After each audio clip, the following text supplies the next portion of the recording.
Hey guys, welcome to week 14 of our Psalm 119 devotional. We are again spending 22 weeks in total walking through Psalm 119, which is broken up into 22 sections, 176 verses in total, the longest chapter in the Bible, and one that is about God and His Word and the primacy of His Word and the beauty of His Word. And so in this week, we find ourselves in a section that begins with the Hebrew consonant nun. Last week it was mem, now we're in nun, and beginning at 105 is where we're going to be at today. Your word is a lamp to my feet and a light to my path. I have sworn an oath and confirmed it to keep your righteous rules. I'm severely afflicted. Give me life, O Lord, according to your word. Accept my freewill offerings of praise, O Lord, and teach me your statutes. I hold my life in my hand continually, but I do not forget your law. The wicked have laid a snare for me, but I do not stray from your precepts. Your testimonies are my heritage forever, for they are the joy of my heart. I incline my heart to perform your statutes forever to the end. This is God's word. So here in this passage, we're getting this picture that the psalmist gives us in verse 105, and it may even be a verse that you're familiar with, but it says, your word is a lamp to my feet and a light to my path. And what this makes me think of is well, I grew up in an area called the Coachella Valley, and obviously it's where Coachella Music Festival is. And in this area, my family and I would often go at least once a year. We would go out to this and do this hike called Ladder Canyon. And so Ladder Canyon was kind of out in the mountains and kind of the middle of nowhere in the desert. You're not really anywhere close to the city at all. And so what you do is you make your way up through this canyon, and there's all these different ladders that have been placed there to help people get up through the canyon, which is really cool. But you make your way through and up this canyon, and you eventually find yourself on the top of this mountain. And when you get up there, I mean, it is absolutely pitch black. You're not anywhere near city lights. You're even depending on the time of the day, the stars are not really fully out quite yet, and so you're just in complete darkness. And so what happens is you become wholly dependent on your flashlight to help you figure out where the path is, to see where the path is, and to be able to walk through it and do so safely.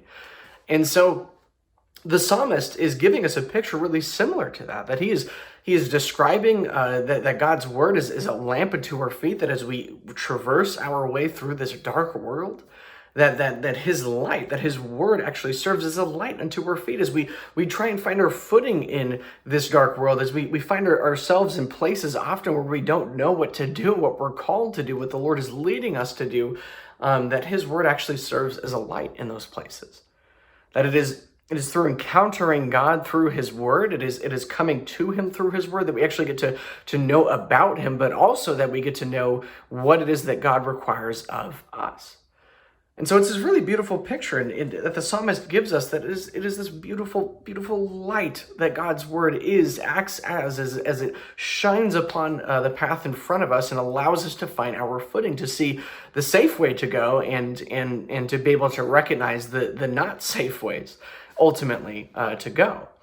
And so as he reflects on this, he says in verse 111, your testimonies are my heritage forever, for they are the joy of my heart.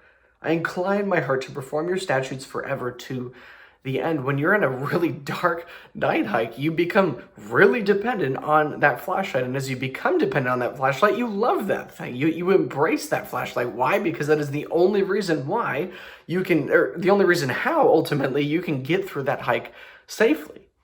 And so it is the same picture that we're being given here, that through whatever other means that we tend to look to other than Christ himself, those things are it's just darkness leading into more darkness. Like, that's all it is. But God's word itself acts as a light to us, as a light to the really confusing and difficult path that we often find ourselves on.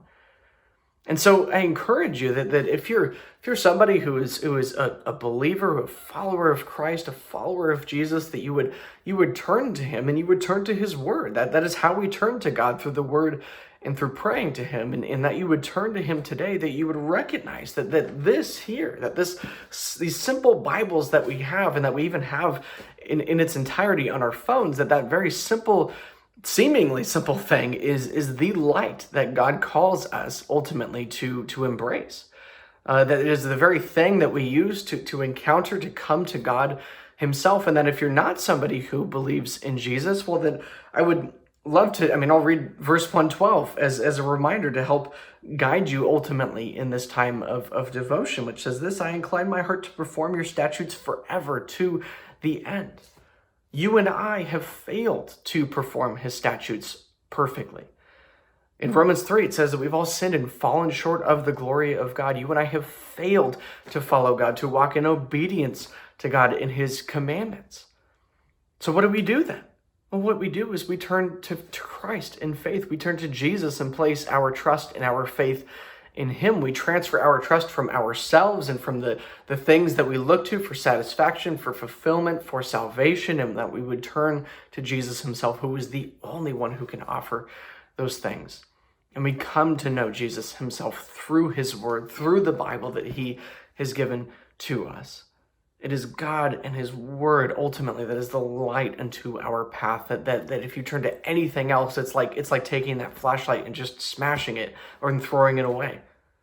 Ultimately, God's word is that it is the lamp that we are dependent on to be able to find our footing and to follow what Jesus would later call the narrow path, ultimately, in the life that we find ourselves in. And so turn to Christ today, whether that be for the first time or whether that would be returning to him after wandering astray, after wandering off in the dark away from him. Turn to Jesus today. Do so by coming to him through his word and through praying to him. Thanks, guys.